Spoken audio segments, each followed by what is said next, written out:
नमस्कार, स्वागत है आप सभी का कार्यक्रम समागम में। हर बार हम अपने इस कार्यक्रम के जरिए आपको देश प्रदेश की जानी मानी हस्ती से रूबरू कराते हैं। साथ ही हम ऐसी शख्सियतों से आपको मिलवाते हैं जिनका किसी न किसी विषय में महारत हासिल होती है। योग, जिसके बारे में हम सब चित परिचित हैं, और लोग आज अपने स्वास्थ्य को लेकर इतने ज्यादा जागरूक है कि हर कोई सुबह शाम योग करते हैं। और हाल ही में हमने 21 जून को अंतर्राष्ट्रीय योग दिवस मनाया है, और हर वर्ष भी हम अंतर्राष्ट्रीय योग दिवस मनाते हैं कि लोग योग से जुड़े रहें। तो आज हम योग के बारे में बात करेंगे आचार्य मनोज योगी जी से। तो आचार्य जी, आपका हमारे कार्यक्रम में बहुत बहुत स्वागत है, और हम शुरुआत करेंगे योग से। तो हमारे दर्शकों को आप बताइए कि योग करने से क्या क्या लाभ मिलता है। बहुत धन्यवाद कि आपने मुझे ये अवसर प्रदान किया कि मैं पब्लिक को कुछ कह पा रहा हूँ, बता पा रहा हूँ योग के विषय में। परंतु मैं आपको बताना चाहूँगा कि शरीर में जितनी भी प्रकार की आज के समय में बीमारियां हो रही हैं, उनमें मैं सर्वाधिक देख रहा हूँ कि मानसिक रूप से होने वाली समस्याएं बहुत ज़्यादा हैं, खासकर युवाओं में, जो कि अपने एम्बिशन के लिए एजुकेशन ले रहे हैं कहीं ना कहीं। और साथ में जो बड़ी उम्र के लोग हैं, उनके भी शरीर में विभिन्न प्रकार की समस्याएं पैदा हो रही हैं।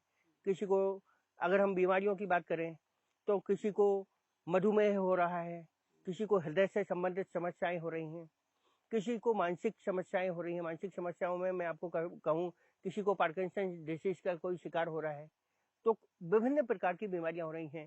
तो ऐसी जो समस्याओं से जो लोग जूझ रहे हैं, उनके लिए मैं रामबाण औषधि के रूप में अगर किसी चीज को सजेस्ट करूंगा तो वो योग है। सर, अगर योग की बात की जाए तो ऐसा कहा जाता है कि योग को सुबह ही करना चाहिए, लेकिन आप भी शायद लोगों को सजेस्ट करते हैं कि योग सुबह करना चाहिए। लेकिन आज का जो समय है, इसमें लोग बहुत ज्यादा बिजी होते हैं, तो जब ये ऐसे व्यस्त लोग होते हैं तो उन लोगों को कब योग करना चाहिए? आपने जो कहा है उसके हिसाब से प्रातःकाल योग करना चाहिए, परंतु आज की व्यस्त जीवन में किसी के पास प्रातःकाल समय नहीं है। अधिकांश देखा जाता है कि आज के व्यस्त जीवन में लोग 2-2, 3-3 बजे तक सोते हैं रात में, और सुबह वो लेट उठ पाते हैं। तो जब वो उठते हैं, उस समय वो योग कर सकते हैं, अपने नित्य प्रति की निवृत्त क्रियाओं से निवृत्त होने के पश्चात वो कर सकते हैं। और आज की स्थिति के हिसाब से हम कोई समय निश्चित नहीं कर सकते हैं कि केवल प्रातःकाल ही संभव है, क्या केवल संध्या काल में भी संभव है। वो किसी भी समय योग को कर सकते हैं। यहाँ पर विशेष ध्यान देने वाली बात यह है कि उनको अपने आहार विहार में कुछ संतुलन करने होंगे। और इस तरह मुझे लगता है कि सभी लोग योग कर सकते हैं, जिनके जो प्रातःकाल उठ सकते हैं वे भी, जो देर से उठते हैं वे भी, सभी प्रकार के लोग योग कर सकते हैं। तो जब आपने खान पान की बात की ही है, तो योग करने के लिए हमें खान पान में किस तरीके का समन्वय रखना चाहिए? वैसे तो आज की परिस्थिति के अनुरूप मैं कहूँ कि आज का जो समय है उसमें हमें आहार विहार सहज स्तर का रखना चाहिए। अर्थात आप फलों का भी उपयोग करेंगे, आप भोजन में सलाद का भी उपयोग करेंगे, तेल को कम खाएंगे। आजकल तेल से समस्याएं बहुत हो रही हैं। तो इस टाइप का आप आहार विहार रखेंगे जिसमें कि शरीर आपका सहज स्वीकार कर ले। जी। आजकल जंक फूड का युग है, बच्चे बहुत जल्दी जंक फूड खा रहे हैं। वो इस टाइप की चीजें खा रहे हैं जो शरीर को नुकसान पहुंचाती हैं। तत्काल लाभान्वित करते हैं, परंतु उसका दीर्घकालिक परिणाम ठीक नहीं होता है। तो मेरा आपके जरिए यही बच्चों से भी कहना है कि जो फास्ट फूड है, जो जंक फूड है, उन्हें ना लें, बल्कि जो सहज भोजन आहार है आप उसका प्रयोग करें, तो वो शरीर के लिए लाभकारी होगा। और अगर आप किसी भी समय योग करना चाहते हैं तो उससे 4 घंटे के डिफरेंस से आप उसे कर सकते हैं। अगर किसी को 5 बजे योग करना है तो वो 2 बजे समथिंग भोजन कर लेगा, तो वो 5 बजे योग कर सकता है। जब उससे पहले भी कर लेगा तो वो 5 बजे योग कर सकता है शाम में। तो उसी प्रकार जब आप रात में 11 बजे या 12 बजे सोते हैं तो आप सुबह 8 या 9 बजे योग कर सकते हैं। ये सहज है। आज की जीवन शैली के हिसाब से बता रहा हूँ। प्राचीन जीवन शैली तो यह है कि प्रातःकाल ब्रह्म मुहूर्त में व्यक्ति 4:30 बजे उठेगा और सुबह 6 बजे तक अपनी सभी प्रकार की योगिक क्रियाओं से निवृत्त हो जाएगा। तो अब मैं जानना चाहूंगी कि जो योग है, योग की भी कई आजकल विधाएं हो गई है, तो इस बारे में आप बताइए कि योग किन किन विधाओं में हम कर सकते हैं। वर्तमान में अभी जो पुस्तकों में वर्णित है, इस योग को हठ योग कहते हैं। ये योग भी बहुत पुराना नहीं है, 94 साल पुराना है केवल। जो है पातंजल योग प्रदीप नाम की पुस्तक है, जो केवल 95 वर्ष पुरानी है। और इस पुस्तक के अंदर लाला रघुवर दयाल मजिस्ट्रेट हुआ करते थे आपके अल्मोड़ा में। उन्होंने जंगल में जाकर उन्होंने सबसे पहले जानना चाहा कि योग क्या है और इसे मनुष्यों को, सामान्य व्यक्तियों को करना चाहिए। तो जब वो जंगल में गए तो स्वामी ओमानंद तीर्थ करके एक बहुत बड़े संत थे, उनके पास सियाराम जी महाराज, जो कि आप पतंजलि योग प्रदीप में पढ़ेंगे, वो उनको लाला रघुवर दयाल को वहां ले गए। तो जब स्वामी ओमानंद तीर्थ को अपनी सामाजिक क्रियाओं से मुक्त होने के बाद वो 1 घंटे डेली प्रवचन करते थे। उसके आधार पर पातंजल योग नाम की पुस्तक बनी है, जिसमें कि आप लोग हठ योग करते हैं। आज पूरे संसार में जो प्रचलित है वो हठ योग है, परंतु केवल हठ योग ही नहीं है। आपको मैं बताना चाहूंगा कि मैं 27 सालों से एक अपने सभी चारों वेदों, 56 उपनिषद, सभी प्रकार की अपनी उन पर मैं रिसर्च करता आ रहा हूं, अपने वेदों पर।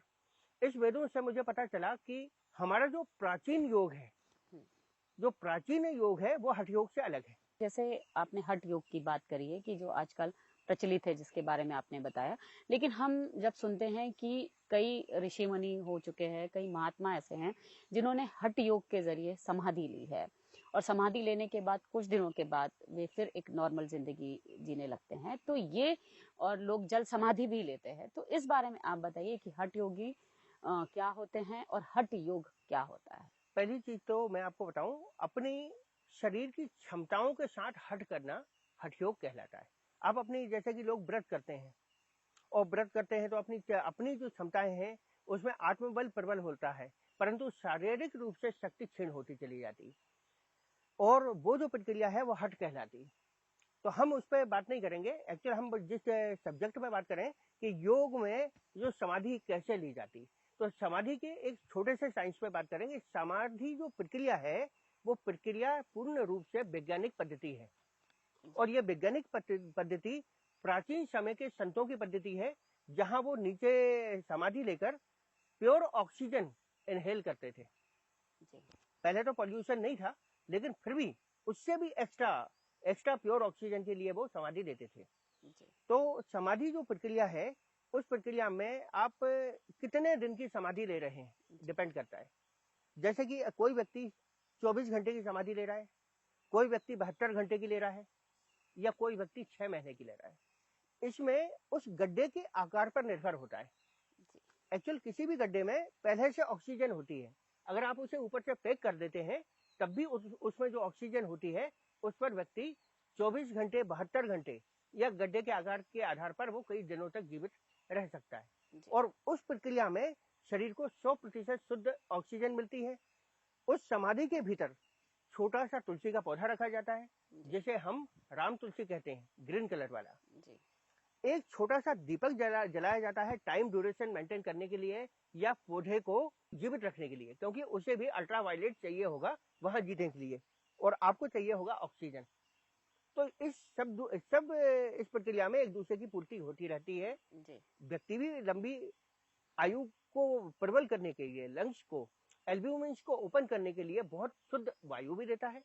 इससे मानसिक शारीरिक विकार भी समाप्त होते हैं, और साथ ही साथ जैसा कि कहा गया है कि समाधि, अंग्रेजों ने तो यह कहा था समाधि आत्महत्या है, परंतु वो आत्महत्या नहीं है, एक वैज्ञानिक पद्धति है जिसके द्वारा समाधि ली जा सकती। एक समाधि आपने बताया जो हठ योगी लिया करते थे, और दूसरी एक जल समाधि है, वो भी महात्मा लोग लिया करते थे। इस जल समाधि के बारे में भी आप बताइए। अपने शरीर पंच महाभूतों से बना हुआ है, उसमें क्या होता है, ये साधना पद्धति है, ये हठ योग के विषय नहीं है। आप जितनी भी बात कर रहे हैं ये हठ योग से संबंधित नहीं, क्योंकि हठ योगी इस टाइप की चीजें नहीं कर सकते। अच्छा।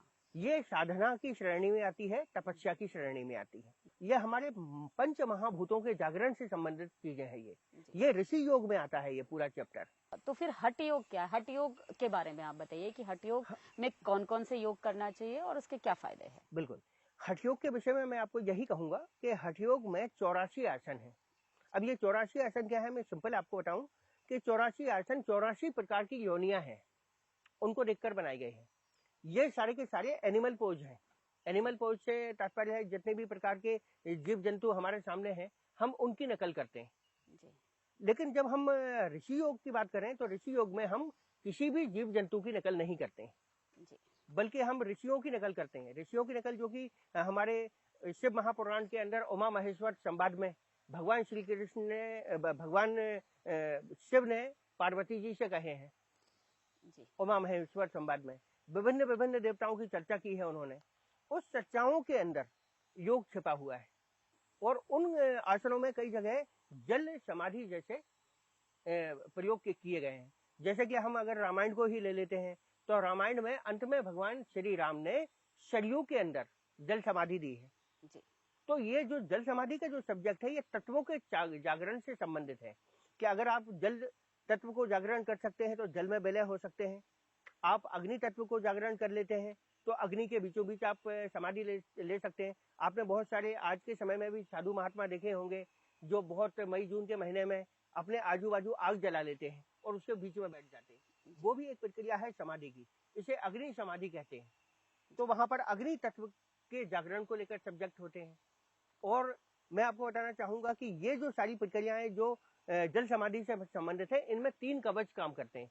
जैसे कि मैं बताना चाहूंगा कि ऋषि योग सबसे पहले आपको सिक्योरिटी प्रोवाइड करता है।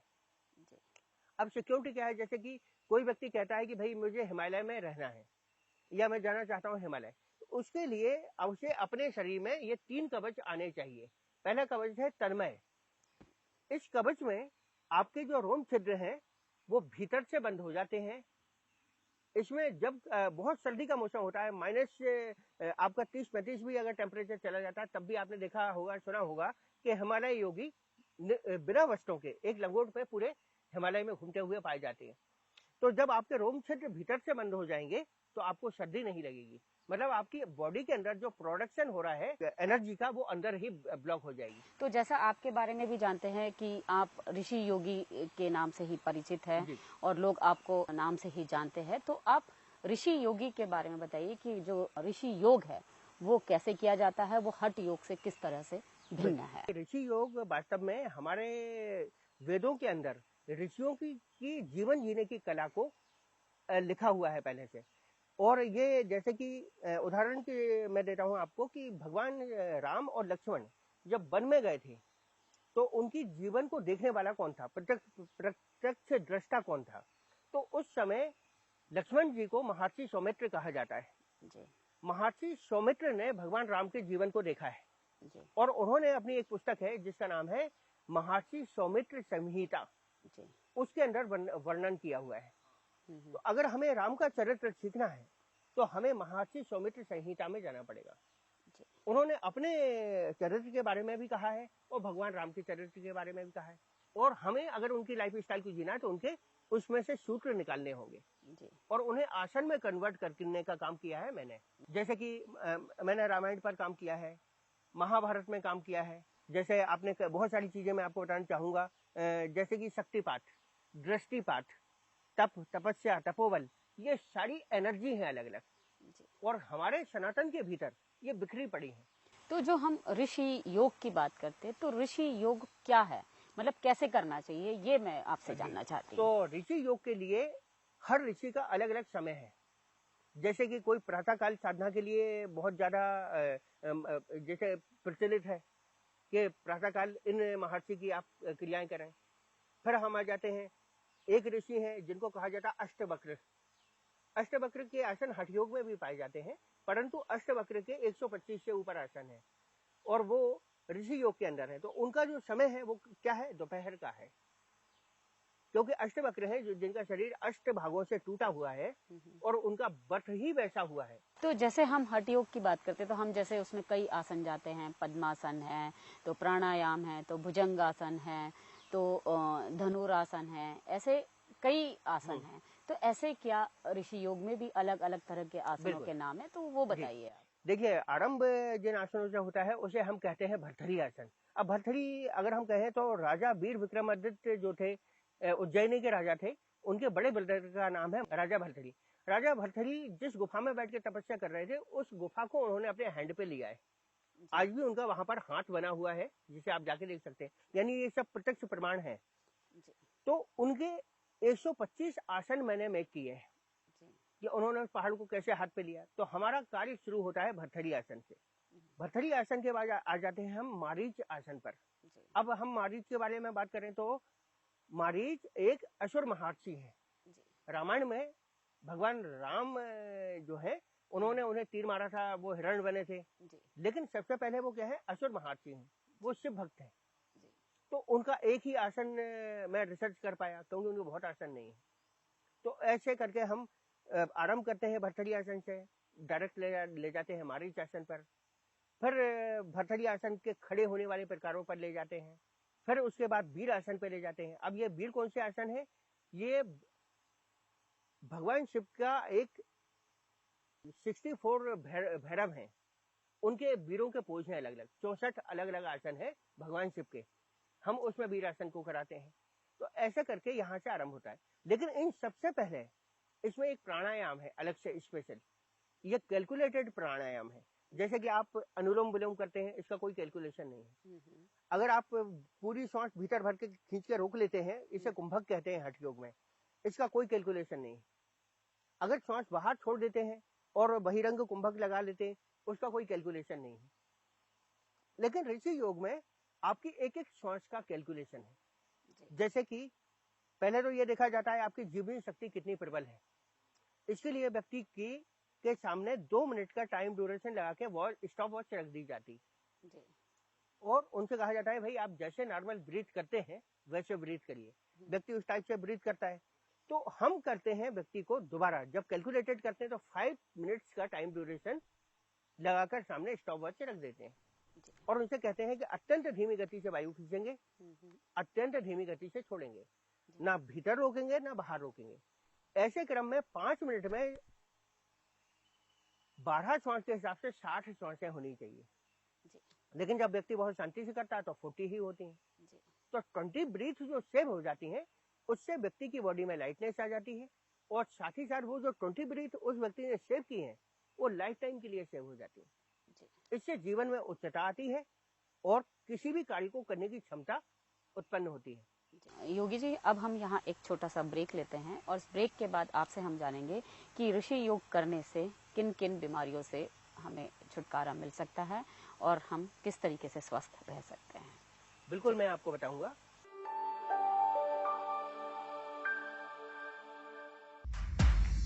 एम्बियंस बहुत अच्छा है, नेचुरल सब कुछ है, यहाँ का खाना बहुत अच्छा है, दाल बाफले, चूरमा लड्डू, लवली सराउंडिंग, बहुत प्यारी रिसोर्ट है ये, वेरी यूनिक।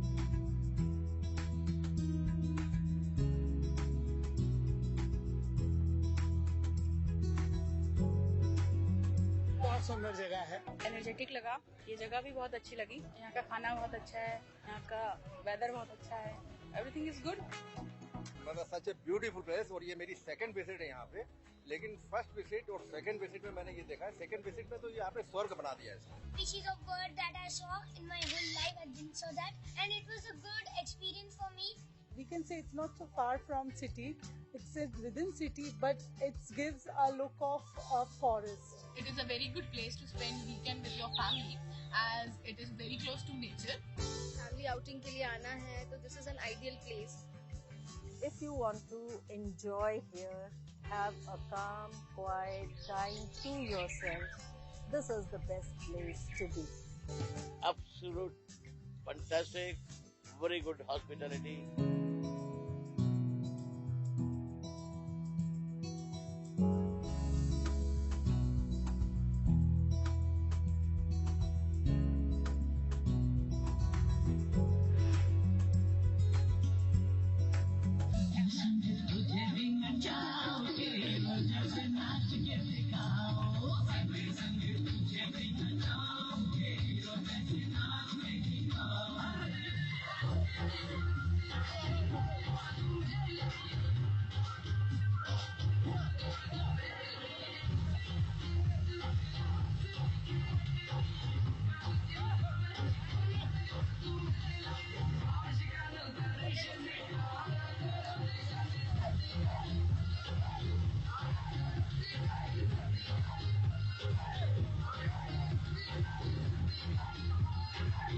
एम्बियंस बहुत अच्छा है, एनवायरनमेंट बहुत अच्छा है एंड जगह बहुत अच्छी है। मतलब जा जाके एक एडवेंचरस हो जाता है कि आप अंधेरे में एडवेंचर कर रहे हो। That's very good.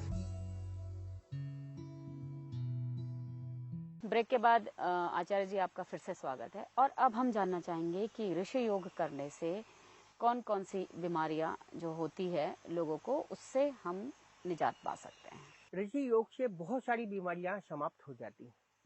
जैसे मैं आपको बताना चाहूंगा कि हमारी ऋषि योग में सबसे पहले चेतना पर काम किया गया है। चेतना ही है जो हमारे शरीर में प्राण कहलाती है। चेतना ही है जिससे हमारे शरीर के भीतर के ऑर्गन काम करते हैं। जैसे कि हम अगर बात करें तो आजकल आप देख रहे हैं माइंड सबसे फर्स्ट में है माइंड, और माइंड का लेफ्ट या राइट कोई भी पार्ट एक पार्ट काम करता है, लेकिन ठीक वो मैनेज करते हैं आईज को, वही मैनेज करते हैं आपके कानों को, वही मुंह के ऊपरी भाग को और नीचे के भाग को, वही थायराइड को। लेकिन इतने पास माइंड के इतने करीब होने के बाद भी लोगों को थायराइड जैसी बीमारियां हो रही हैं, लोगों की आंखें कमजोर हो रही हैं, सुनने की क्षमता समाप्त हो रही है, सूंघने की शक्ति प्रभावित हो रही है, हृदय की घातक समस्याएं हो रही। तो यहाँ पर एक ही चीज हो रही है कि दिमाग आपके भीतरी अंगों को मैनेज नहीं कर रहा है। आपने अपनी चेतना को कहीं और लगा दिया है, किसी दूसरे केंद्र पर आपने चेतना को केंद्रित कर दिया है। तो इससे आपके शरीर के भीतरी अंग असंतुलित हो रहे हैं। तो हम सबसे पहला कार्य करते हैं चेतना का प्राकृतिक प्रवाह शरीर के भीतरी अंगों के साथ संबंध मधुर करना। अगर जब मस्तिष्क का भीतरी अंगों के साथ संबंध मधुर होता है तो सभी बीमारियां संतुलन में आती हैं। और जैसे जो लोग लंबी बीमारी से जूझ रहे होते हैं उनको ऋषि योग से कैसे फायदा मिल सकता है। व्यक्ति जिस प्रकार की बीमारी को झेल रहा है उसकी अपनी क्षमता कितनी है, अर्थात रोग प्रतिरोधक क्षमता का विकास कितना है। अगर क्षमता कम है तो हमने कहा कि हम चेतना के प्रवाह के द्वारा उसके रोग प्रतिरोधक क्षमता, उसके अंगों के साथ संबंध को बढ़ाते हैं और उसकी वो जो लंबी बीमारी है उसे धीरे धीरे समाप्त करने लगते हैं। और इसमें हमें उसी व्यक्ति का सहयोग प्राप्त होने लगता है। क्यों? क्योंकि जब उनको जरा भी लाभ प्राप्त होता है किसी भी व्यक्ति को, तो वो व्यक्ति अत्यंत सहयोगी बनने लगता है और लंबे समय से जो बीमारियों से जूझ रहे हैं वो लाभान्वित होते हैं। जैसे कि मैं आपको उदाहरण दूं कि बहुत सारे लोग हैं जो लकवा अर्थात पैरालाइसिस से पीड़ित हो जाते हैं और विकलांगों की जिंदगी जीने लगते हैं, लेकिन ऋषि योग के प्रयोग से उनमें बहुत तीव्र गति से इम्प्रूवमेंट आने लगता है। और जब उनमें इम्प्रूवमेंट सेल्फ आता है तो व्यक्ति हमारे लिए सहयोगी होने लगता है। तो जैसे आपने पैरालिसिस की बात बताई है कि आप उनको ऋषि योग से ऐसा उनको कर देते हैं कि वो पैरालिसिस से उन्हें निजात मिलने लगती है, तो इसके लिए आप किस तरीके का आसन या किस तरीके की योग आप उनको करवाते हैं। पहली चीज है तो इन सब चीजों के लिए सबसे पहले मैंने आपको बताया था भर्तरी आसन। तो मैं आपको बताऊं कि भर्तरी आसन सहज आसन है जिसमें दोनों भुजाओं को दोनों ओर तान दिया जाता है और व्यक्ति से कहा जाता है कि आप अपने दाहिने पैर से बाएं पैर को टच करो। अब जिस व्यक्ति का सेल सैंड हो गया है, माइंड के किसी हिस्से में क्लॉट जमा है, वो व्यक्ति जो अपने पैर पर ठीक से खड़ा नहीं हो पा रहा, जब वो अपने एक पैर को दूसरे पैर से टच करने की कोशिश करता है तो माइंड से ऑर्डर जनरेट होते हैं और वो उसके पैरों के साथ मैच करने लगते हैं। और जब वो प्रॉपर मैच करने लगते हैं और वो एक दूसरे से टच करने लगते हैं तो सेल्स एक्टिवेटेड होते हैं बॉडी के और उसके अंदर जो क्षमता है, जो संतुलन बनाने की क्षमता है बॉडी के साथ, वो बढ़ने लगती है। लेकिन अब मैं जानना चाहूंगी कि योग करने की क्या उम्र होनी चाहिए, मतलब क्या लोगों को बचपन से करना चाहिए योग? आयु का कोई बंधन नहीं है। जब व्यक्ति के साथ कोई गंभीर समस्या उत्पन्न हो जाती है तब व्यक्ति योग करना चाहता है, तब आयुर्वेद के उपचार में जाना चाहता है, विभिन्न प्रकार की उपचारिक पद्धतियों को ढूंढना शुरू करता है। लेकिन कब? जब स्थिति बहुत गंभीर हो चुकी होती है। तो मेरे हिसाब से व्यक्ति को बाल्यकाल में स्कूल में ही योग आरंभ कर देना चाहिए। हमारे मुख्यमंत्री जी जिस प्रकार से बाल्यकाल की अवस्था के बालकों को योग आरंभ करा रहे हैं स्कूलों में, तो मेरे विचार से उनकी भी मंशा यही है कि बाल्यकाल की अवस्था से अगर लोग योग करेंगे तो वो बड़ी उम्र में जाके जो घातक बीमारियों के शिकार होते हैं वो नहीं होंगे। तो इसीलिए स्कूलों में एक योग का पीरियड होना बहुत जरूरी है। और सामान्य जो जीवन, इससे हमारे देश का भी भला है। औषधियों पर अरबों रुपए हमारे भारत सरकार के खर्च होते हैं औषधियों पर, बहुत सारी हॉस्पिटल में एक्सपायर हो जाती हैं हर साल। प्रॉपर व्यक्ति तक नहीं पहुंच पाती। लेकिन अगर उन तक योग पहुंचा दिया जाए तो शायद सरकार को इतने सारे व्यर्थ के खर्च नहीं करने पड़ेंगे, औषधियों का धन देश के पास बचेगा और हर व्यक्ति स्वस्थ रहेगा।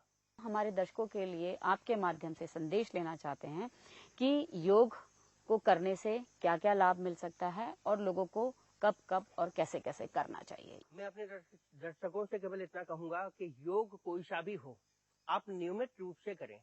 आपकी पहुंच तक जिस प्रकार का भी योग लग जाए उसे आप बिल्कुल करें।